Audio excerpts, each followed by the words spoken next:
आज के लेक्चर में हम बात करेंगे ट्रांसलेशन के बारे में। सबसे पहले हम देख लेते हैं कि ट्रांसलेशन की डेफिनेशन क्या है, ये ट्रांसलेशन होती क्या है। तो हम कहते हैं कि synthesis of protein at the ribosomes from the messenger RNA is called translation. तो जैसे कि हमने लास्ट लेक्चर में जो है ट्रांसक्रिप्शन को डिस्कस किया था, उसमें हमने मैसेंजर आरएनए की सिंथेसिस कर ली थी। तो अब उस मैसेंजर आरएनए से हमने प्रोटीन की सिंथेसिस करनी है और इस अमल को ट्रांसलेशन कहते हैं। यानी कि synthesis of protein at the ribosomes from messenger RNA, कि मैसेंजर आरएनए की जो सिंथेसिस हम कर चुके थे ट्रांसक्रिप्शन में, उससे अब हमने प्रोटीन बनानी है और इसको हम ट्रांसलेशन कहते हैं। अब इसमें कुछ स्टेप्स हैं, जनरल बातें हैं जो आपने याद रखनी है। सबसे पहले पॉइंट है role of transfer RNA in translation. अब ट्रांसफ़र आरएनए के रोल की अगर बात करें तो इसका रोल क्या है, जैसे कि आप लोगों ने हमने लास्ट लेक्चर में भी डिस्कस किया था कि आरएनए की 3 टाइप्स होती हैं। तो अब इसमें उसके रोल की बात करनी है। तो इसमें अब हम बात करेंगे ट्रांसफ़र आरएनए के रोल की ट्रांसलेशन में, कि ये क्या काम करता है कि ये कोड्स जो होते हैं उनको रीड करता है।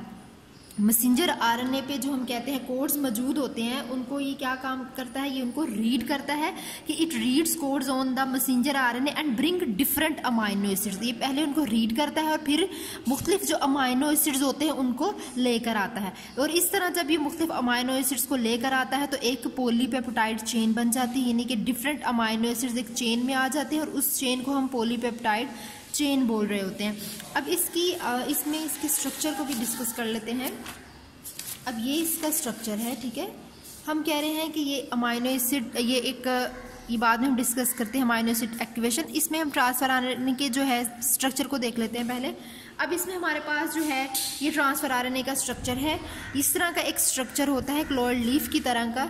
अब इसमें क्या होता है कि ये इसके भी 3 एंड और 5 एंड मौजूद होता है। अब इसका ये जो हिस्सा है, हम कहते हैं कि इस पर बेसिस मौजूद होती हैं, इस पर 3 बेसिस जो हैं वो मौजूद होती हैं और इसको हम कहते हैं एंटीकोडॉन, या फिर हम कह रहे हैं कि इसको हम कह रहे हैं एंटीकोडॉन लूप कहते हैं, कि इसके जो सेंटर लूप होता है वो कहलाता है एंटीकोडॉन लूप, ठीक है। तो इसके इस हिस्से को जहाँ पर 3 बेसिस अटैच होती हैं इसको एंटीकोडॉन कहते हैं, ठीक है। तो जो मैसेंजर आरएनए होते हैं वो क्या करते हैं, वो क्या कर रहे होते हैं, वो पेयरिंग कर रहे होते हैं इन complementary anticodon of the transfer RNA के साथ, ठीक है। अब मैसेंजर आरएनए का क्या काम होता है, उसने पेयर बनाना होता है इन एंटीकोडॉन के साथ। यहाँ पर जो बेसिस मौजूद होती हैं, जो मैसेंजर आरएनए होता है उसने इनके साथ मिल के क्या करना होता है, इन बेसिस के साथ मिलना होता है उस मैसेंजर आरएनए ने और पेयर बना देना होता है, ठीक है। तो ये इसका काम होता है ट्रांसलेशन में, ठीक है। तो उसके बाद हम देख लेते हैं कि जो है रोल ऑफ ट्रांसफ़र आरएनए हमने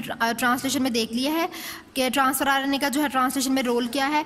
उसके बाद हम बात कर लेते हैं कि जो है राइबोसोम्स का रोल जो है प्रोटीन की सिंथेसिस में, क्योंकि हम प्रोटीन की सिंथेसिस कर रहे हैं तो उसमें अब हम देख लेते हैं कि राइबोसोम का रोल क्या है, role of ribosomes in the protein synthesis. अब यहाँ पे कहते हैं कि राइबोसोम्स जो है वो वाली साइड्स है जहाँ पे प्रोटीन की सिंथेसिस होनी होती है। तो ribosomes are the sites of the protein synthesis. अब राइबोसोम्स के फर्दर 2 सब यूनिट्स होते हैं, एक लार्ज होता है और एक स्मॉल सब यूनिट्स होते हैं, ठीक है। लार्ज सब यूनिट्स और स्मॉल सब यूनिट्स। अब ये क्या काम करते हैं, these subunits organise the pairing between codon and anticodon. अब इन दोनों सब यूनिट्स का काम होता है कि कोडॉन और एंटीकोडॉन जो लूप होता है उनके दरमियान में पेयरिंग का काम करते हैं, ठीक है। तो यहाँ पे हम कहते हैं कि राइबोसोम्स जो हैं, हमने कहा कि कोडॉन और एंटीकोडॉन के जो दरमियान, यानी कि उसके जो सब यूनिट्स हैं उनके दरमियान पेयरिंग का काम करते हैं। तो कोडॉन और एंटीकोडॉन की बात अगर दोबारा से कर लें, ये मैंने पिछले लेक्चर में भी आपको बताया था कि 2 स्ट्रैंड होते हैं, एक टेम्पलेट होता है और एक कोडिंग स्ट्रैंड होता है। अब ये 3 to 5 एंड जो है ये हम कह रहे हैं ये टेम्पलेट है, इसको टेम्पलेट भी बोलते हैं, उसके अलावा इसको एंटीसेंस भी बोलते हैं और इसको नॉन कोडिंग भी बोलते हैं और एंटी कोडिंग। अब इसके काफ़ी सारे नाम हैं, टेम्पलेट है, एंटीसेंस है, एंटी कोडिंग है और नॉन कोडिंग स्ट्रैंड भी इसको बोलते हैं, 3 to 5। उसके अलावा जो दूसरा होता है वो कोडिंग होता है, या फिर उसको सेंस स्ट्रैंड भी बोलते हैं, कोडिंग स्ट्रैंड या सेंस स्ट्रैंड, एंड इस डायरेक्शन इज फ्रॉम 5 to 3, ठीक है। और कोडिंग स्ट्रैंड का क्या काम होता है, कि इसका काम होता है कि it determine correct nucleotide basis, ठीक है। जो हम कह रहे हैं कि सीक्वेंस जो बनना होता है न्यूक्लियोटाइड बेसिस का, ये उनको डिटरमाइन करता है, ठीक है। और टेम्पलेट का हम कहते हैं कि यहाँ पर मैसेंजर आरएनए जो हमने बनाया था, अब यहाँ पे हमने देख लिया है कि पेयरिंग भी हो जाती है। उसके अलावा हम कहते हैं कि ribosomes have several binding sites for messenger RNA and transfer RNA. अब राइबोसोम पे बहुत ज़्यादा बाइंडिंग साइट्स मौजूद होती हैं जहाँ पर मैसेंजर आरएनए ने और ट्रांसफर आरएनए ने आके अटैच करना होता है, यानी कि राइबोसोम्स के पास बहुत ज़्यादा बाइंडिंग साइट्स हैं जहाँ पर मैसेंजर आरएनए और ट्रांसफर आरएनए जो है वो क्या करता है, वो आकर अटैच करता है। ठीक है, तो इसके बाद हम बात कर लेते हैं साइट्स की, राइबोसोम्स की साइट्स की बात कर लेते हैं। अब इस पे 3 साइट्स जो है वो मौजूद होती हैं, एक पी साइट होती है, एक ए साइट होती है और एक ई साइट होती है। अब पी साइट को जो है पेप्टिडाइल साइट भी बोलते हैं। अब इसका क्या काम है, इसका काम होता है कि जहाँ पे पेप्टाइड बॉन्ड ने बनना होता है। पी साइट्स हम कहते हैं कि it is a site where peptide bonds are formed, यानी कि इस साइट पर आकर पेप्टाइड बॉन्ड जो है वो बनता है। उसके बाद दूसरी साइट जो है उसको ए साइट बोलते हैं, यानी कि अमाइनो एसाइल साइट बोलते हैं। अब इस साइट में क्या होता है कि this site contains successive amino acid with its ribosomal RNA. ठीक है, तो अब यहाँ पे क्या होता है, यहाँ पर हम कह रहे हैं कि अमाइनो एसिड, यहाँ पर एक न्यू जो अमाइनो एसिड है उसने आकर अटैच करना है। ए साइड में क्या होता है कि जो न्यू अमाइनो एसिड होता है वो यहाँ पर आकर अटैच करता है। ठीक है, और ई साइड जो है इसको हम कहते हैं कि ये एग्जिट साइट होती है, यानी कि जो साइट है राइबोसोम की जहाँ पर एम्प्टी ट्रांसफर आरएनए मौजूद होते हैं, यानी कि खाली हो जाता है। हम कहते हैं कि फॉर एग्जाम्पल इस तरह है कि हमारे पास ये 3 साइट हैं, जैसे जैसे राइबोसोम, अब यहाँ पर राइबोसोम मूव करता है, अब वो ट्रांसफर आरएनए यहाँ से यहाँ आ जाता है। ठीक है, जब यहाँ से यहाँ वो मूव कर जाता है उसके बाद ये एग्जिट कर देता है। ठीक है, फिर जब वो एग्जिट कर देता है तो यहाँ पर ये जगह खाली हो जाती है, फिर यहाँ पर नया जो है वो जो ट्रांसफर आरएनए है वो यहाँ पर मूव कर जाता है, इसलिए इसको एग्जिट साइट बोलते हैं। अब यहाँ पर कुछ स्टेप्स होते हैं प्रोटीन सिंथेसिस के, ठीक है, जिसमें हम कह रहे हैं कि उन तीन स्टेप्स हैं इसमें भी, जैसे कि हमने ट्रांसक्रिप्शन की बात की उसमें भी 3 स्टेप्स थे, इसमें भी 3 स्टेप्स हैं। सबसे पहले इनिशिएशन है, उसके बाद इलॉन्गेशन है, उसके बाद टर्मिनेशन है। अब इन 3 स्टेप्स को पढ़ने से पहले, इन 3 स्टेप्स की अगर हम बात करें, इससे पहले हम लोग जो है अमाइनो एसिड की एक्टिवेशन करवा लेते हैं। अमाइनो एसिड जो है वो भी एक्टिव नहीं है, अमाइनो एसिड की पहले एक्टिवेशन करवानी है। ठीक है, तो हमने पहले अमाइनो एसिड की एक्टिवेशन करवानी होती है। अब उसमें क्या होता है कि हमारे पास ये ट्रांसफर आरएनए का स्ट्रक्चर है। ठीक है, तो समझे अमाइनो एसिड अभी बिल्कुल भी काम नहीं कर रहा, नॉट वर्केबल है, तो अब उसको हमने एक्टिवेट करवाना है। तो उसके लिए हमारे पास ट्रांसफर आरएनए का स्ट्रक्चर है, इसके पास 3 एंड है और इसके पास 5 एंड मौजूद होता है। अब amino acid without ATP activate नहीं होगा, इसलिए अमाइनो एसिड को एटीपी की ज़रूरत है, एडिनोसिन ट्राइफॉस्फेट की ज़रूरत है। अब अमाइनो एसिड जो है वो एटीपी के साथ मिलता है, इसमें से 2 फॉस्फेट जो है रिलीज हो जाते हैं, एक इसके साथ ही रहता है। तो अमाइनो एसिड जो है एटीपी के साथ मिलता है, फॉस्फेट रिलीज होता है and then amino acid is activate, फिर अमाइनो एसिड एक्टिवेट हो जाता है। अब उसके बाद वो एक्टिवेट अमाइनो एसिड इसके जो ट्रांसफर आरएनए के 3 एंड है इस पे आकर अटैच हो जाएगा। अमाइनो एसिड जो एक्टिवेट हुआ है वो इसके 3 एंड पर आकर अटैच हो जाता है, फिर अमाइनो एसिड और ट्रांसफर आरएनए जो है ये मिलते हैं और क्या बना देते हैं, एक हम कह रहे हैं कि एक चीज मॉलिक्यूल बना रहे हैं। अब उसको नाम दिया गया है अमाइनो एसाइल ट्रांसफर आरएनए। अब यहाँ पे जब हम ट्रांसफर आरएनए का जब जिक्र करेंगे तो उसके साथ हम अमाइनो एसाइल यानी कि AAT आरएनए बोलते हैं इसको, AAT आरएनए। तो अमाइनो एसाइल ट्रांसफर आरएनए हमारे पास जो बन गया है किसकी मदद से, अमाइनो एसिड और ट्रांसफर आरएनए की मदद से, जिसको हमने एक्टिवेट करवाया था और वो इसके 3 एंड पे आकर अटैच हो गया था। तो अब हमारा अमाइनो एसाइल ट्रांसफर आरएनए बन गया। अब इसने आगे जो है हमारी प्रोटीन सिंथेसिस में हेल्प करनी है। ठीक है, तो अब हम बात कर लेते हैं अपने स्टेप्स की कि प्रोटीन सिंथेसिस में कौन से स्टेप्स इन्वॉल्व हैं। तो हम कहते हैं सबसे पहले इनिशिएशन आता है। इनिशिएशन की अगर बात करें तो इसमें ये कुछ बातें हैं जो आपने पहले याद रखनी है। आप इसको एज इट इज जो ये नोट्स है इससे भी आप याद रख सकते हैं। ठीक है, तो उसके अलावा अगर आपको कोई चीज़ स्किप हो जाती है तो आप वीडियो को दोबारा से बैक करके जो है आप उसको अपने जो कॉन्सेप्ट्स हैं उनको क्लियर कर सकते हैं। तो इनिशिएशन की जब बात करते हैं तो इसमें मैसेंजर आरएनए जो है, क्योंकि हमने मैसेंजर आरएनए की सिंथेसिस कर ली हुई थी, अब वो मैसेंजर आरएनए जो है वो बाइंड करेगा स्मॉल राइबोसोमल यूनिट के साथ। पहले हम इसको ऐसे देख लेते हैं थ्योरेटिकल, उसके बाद हम इसको डायग्राम के साथ भी देख लेते हैं कि किस स्टेप में क्या हुआ है। तो मैसेंजर आरएनए जो है वो बाइंड करता है small ribosomal unit, small ribosomal सब यूनिट के साथ। अब हमने बात की कि राइबोसोमल के 2 सब यूनिट्स हैं, तो सबसे पहले मैसेंजर आरएनए उसके छोटा जो उसका टुकड़ा है स्मॉल राइबोसोमल यूनिट उसके साथ बाइंड करना करना है। अब वहाँ पर कुछ इनिशिएशन कोडॉन भी मौजूद है। अब इनिशिएशन कोडॉन हमने बात कर ली थी कि इनिशिएशन कोडॉन AUG है, जिसको हम कह रहे हैं इसका अमाइनो एसिड मेथियोनीन होता है।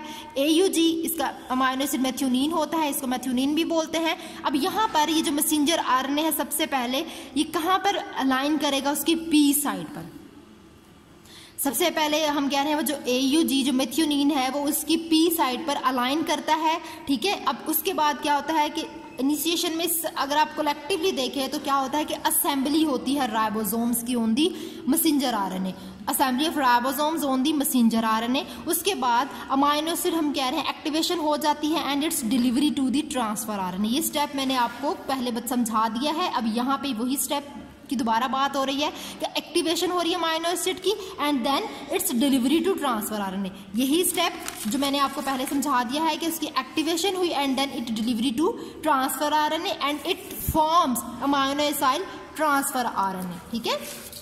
अब यहाँ पे वो हो गया, ये वाला स्टेप हमारा क्लियर हो गया। अब हम कह रहे हैं कि वो जो ट्रांसफर RNA है with the methionine binds to messenger RNA on the initiation codon. अब वो जो ट्रांसफर RNA है, अब जो हम ट्रांसफर RNA किसकी बात कर रहे हैं, कौन सा ट्रांसफर RNA की जो भी हमने बनाया है अमाइनो एसिड ट्रांसफर RNA जो हमारा बना है, ठीक है, वो क्या करेगा, वो मेथियोनीन के साथ बाइंड करेगा मैसेंजर RNA पे और हम कह रहे हैं कि ऑन द इनिशिएशन कोडॉन। अब वो इनिशिएशन कोडॉन जिसकी हमने बात कर ली AUG, क्या होगा उसके साथ जो है वो ट्रांसफर RNA जो है वो बाइंड करेगा, ठीक है। अब यहाँ पे ये तो भी हमने स्मॉल सब यूनिट की बात की, अब इसके साथ एक बड़ा टुकड़ा आके अटैच हो जाएगा। पहले छोटे ही सब यूनिट की बात की, अब हमने उसके बड़े टुकड़े की बात करनी है। तो अब लार्जर सब unit join the complex and form a complete ribosome. पहले छोटा टुकड़ा था, फॉर एग्जाम्पल ये हमारा मैसेंजर RNA, इसके साथ हमने छोटा टुकड़ा लगाया, फॉर एग्जाम्पल एक छोटा सा टुकड़ा, अब इसके साथ एक बड़ा टुकड़ा आके अटैच हो गया and it forms a complete ribosome, ठीक है। पहले छोटा टुकड़ा था, बड़ा टुकड़ा आया एंड दोनों ने मिलके एक कंप्लीट राइबोसोम जो है वो बना दिया, ठीक है। तो ये हमारा इनिशिएशन स्टेप था। अब इसके बाद हम बात कर लेते हैं इलॉन्गेशन स्टेप की। सेकेंड स्टेप हमारा इलॉन्गेशन है। अब इलॉन्गेशन में क्या होता है कि A site is present next to P site. अब हम A साइट, ये A साइट है, नॉट अ साइट, ठीक है, ये A साइट है and that is the P site. अब हमने क्योंकि अभी तक तो P साइट की बात की कि P साइट पे आके ट्रांसफर RNA जो है वो अटैच हुआ था, ठीक है। तो अब हम बात करेंगे उसके कि P साइट के अलावा एक और साइट भी मौजूद है जिसको A साइट बोलते हैं and that is the second codon. अब यहाँ पे क्या है कि पेप्टाइड बॉन्ड बनेगा P साइड पे। हमने कहा कि पेप्टाइड बॉन्ड जो है वो आके बन जाता है between the amino acids and piece at P site and amino acid at A site. अब इसका क्या मतलब है कि peptide bond formed between amino acid at P site, यानी कि पेप्टाइड बॉन्ड जो उसकी P साइड है वहां पर पेप्टाइड बॉन्ड बनता है, जबकि उसकी A साइड पे हम कहते हैं कि जो न्यू अमाइनो एसिड है वो आकर अटैच होता है एंड और फिर वो मिल के क्या बनाते हैं, पॉलीपेप्टाइड चेन बनाते हैं। अब इस सारे प्रोसेस को करने के लिए इनको एनर्जी रिक्वायर्ड होती है और वो एनर्जी इनको कौन देता है, GTP and that is the guanine triphosphate. यहाँ से इसको एनर्जी मिलती है, ATP और GTP जो है ये दोनों एनर्जी देने का काम कर रहे होते हैं। अब यहाँ पर एक और एंजाइम भी होता है जिसको हम कहते हैं, उसका नाम है peptidyl transferase. This enzyme is known as the peptidyl transferase. अब इस एंजाइम की मदद से अमाइनो एसिड्स के दरमियान में और वो जो ट्रांसफर RNA है उनके दरमियान में जो बॉन्ड होता है वो ब्रेक होता है। It breaks the bond between amino acid and this transfer RNA and the last step is the termination. Termination हम कहते हैं, अब यहाँ पर बॉन्ड जो है वो ब्रेक हो जाता है। टर्मिनेशन लास्ट स्टेप को कहा जाता है जहाँ पे हमने उस चीज़ को ख़त्म करना है, क्योंकि हमने अगर एक चीज़ स्टार्ट की है तो उसका एक टर्मिनेशन पॉइंट भी होगा। अब टर्मिनेशन में क्या होता है कि जब राइबोसोम, अब यहाँ पे आपने एक बात याद रखनी है, messenger RNA doesn't move here, the ribosome is moving, ठीक है। राइबोसोम मूव करेगा, मैसेंजर RNA उधर ही है, लेकिन मूव कौन कर रहा है, वो राइबोसोम मूव करेगा। और फिर क्या होता है कि वो जो राइबोसोम होता है वो क्या करता है, वो reaches at the end of the messenger RNA। जब वो राइबोसोम, हम क्योंकि कह रहे हैं कि इस तरह एक हमारे पास राइबोसोम है, मैसेंजर RNA है और यहाँ पर राइबोसोम पहले अटैच है, ठीक है। यहाँ और ये एक और बात आपने याद रखनी है कि जो मैसेंजर RNA के किस एंड पे आके राइबोसोम अटैच है वो उसके 5th एंड पे आकर सबसे पहले अटैच होता है। 5 to 3 डायरेक्शन होती है ना, तो राइबोसोम उसके 5 एंड पे आके अटैच होता है। अब यहाँ पर क्या होता है, राइबोसोम सबसे पहले इधर आके अटैच होता है, देन इट्स मूविंग। अब यहाँ पे राइबोसोम यहाँ पे अटैच था, अब इसने मूव करना है, जब इसके आखिर पे ये पहुंच जाएगा तो यहाँ पर क्या होता है, यहाँ पर आके उसकी टर्मिनेशन होना शुरू हो जाएगी। यहाँ पर कुछ टर्मिनेशन कोडॉन मौजूद होते हैं और फिर ये खत्म होगा, ट्रांसलेशन का प्रोसेस खत्म होगा, प्रोटीन की सिंथेसिस हो जाएगी। ठीक है, तो ये होता है टर्मिनेशन स्टेप। अब यहाँ पे हम कहते हैं कि जो फिर क्या होता है, पॉलीपेप्टाइड चेन सिंथेसाइज्ड हो चुकी होती है, पॉलीपेप्टाइड चेन बन चुकी होती है, जो कि हम कह रहे हैं प्रोटीन सिंथेसिस हो चुकी होती है, and then it will dissociate. ठीक है, फिर वहाँ पे वो हर चीज़ डिसोसिएट हो जाएगी कि पहले हमने जो हर चीज़ एक कॉम्प्लेक्स बनाया, अब उसने पहले कॉम्प्लेक्स बना, अब उसने क्या करना, उसने बिखर जाना है। ठीक है, लास्ट पे वो बिखर जाएगा। अब हमने कहना है कि टर्मिनेशन कोडॉन जैसे कि UAA, UAG और UGA, ये 3 टर्मिनेशन कोडॉन होते हैं। जब ये आ जाते हैं देन ट्रांसलेशन ख़त्म हो जाती है। उसके बाद 4th पे आपने बात करनी है एक्सपोर्ट ऑफ प्रोटीन। अब हमारे पास प्रोटीन की सिंथेसिस होगी, पॉलीपेप्टाइड चेन बन गई, अब उसकी एक्सपोर्ट की बात करनी है। एक्सपोर्ट के वो टर्मिनेशन के बाद एक्सपोर्ट कैसे होंगे, तो protein synthesis occur on the ribosome. हम कहते हैं कि राइबोसोम पर प्रोटीन की सिंथेसिस होती है। ठीक है, तो राइबोसोम पर क्या होता है कि प्रोटीन की सिंथेसिस होती है। अब मोस्टली हम कहते हैं कि राइबोसोम जो है वो कहाँ पर अटैच होते हैं, वो उसकी जो रफ एंडोप्लाज्मिक रेटिकुलम होती है उसकी सरफेस पर वो प्रोटीन सिंथेसिस मौजूद है। यानी कि हम कह रहे हैं प्रोटीन सिंथेसिस कहाँ पर अकर है, प्रोटीन सिंथेसिस हम कहते हैं कि राइबोसोम पर जो है वो अकर होती है। ठीक है, तो प्रोटीन सिंथेसिस कहाँ पर अकर होती है, प्रोटीन सिंथेसिस राइबोसोम पर अकर होती है।